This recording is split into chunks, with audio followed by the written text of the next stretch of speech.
ওকে, আজকে আমরা করব কোষে দেখি 23-3 5 দাগের দুটো অঙ্ক আছে, দুটোই আমরা একটাই এপিসোডে করে নেব, কারণ দুটো একই ধরনের অঙ্ক, থিটা অপনয়নের অঙ্ক।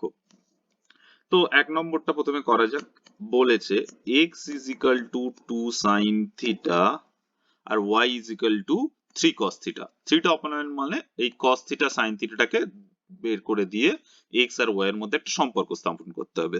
তো এখান থেকে আমরা sine theta is equal two x/2 পাচ্ছি, আর অপর দিকে বলা আছে y is equal to 3 cos theta, তার মানে এখান থেকে cos theta is equal two y/3 পাচ্ছি। এখন আমরা জানি সাইন থিটা আর কস থিটার মধ্যে কি সম্পর্ক।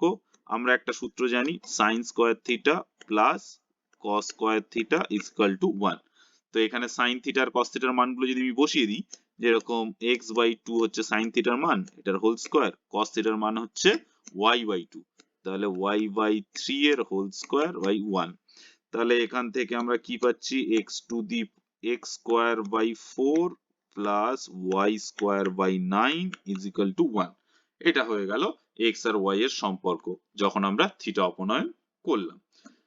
আর এখান থেকে 2 নম্বর দাগে যদি আমরা করি, 2 নম্বর দাগে কি আছে, sec আর tan। sec আর tan এর কি সম্পর্ক আমরা জানি, sec square theta minus tan square theta equals to 1।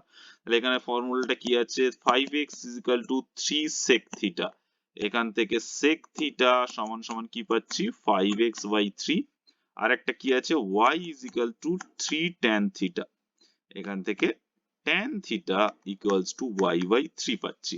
এবার যদি আমরা এইখানে sec এ আর tan এর জায়গায় ভ্যালু গুলো বসিয়ে দিই, sec এর মান কত, 5x/3, তাহলে 5x/3 এর হোল স্কয়ার মাইনাস tan এর মান কত, y/3, তো y/3 এর হোল স্কয়ার সমান সমান 1।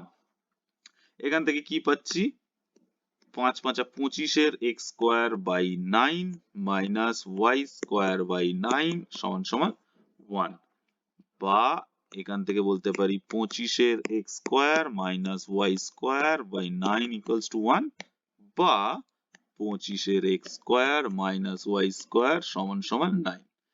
এইটা হচ্ছে আমাদের থিটা অপনয়ন করে এই দুটো।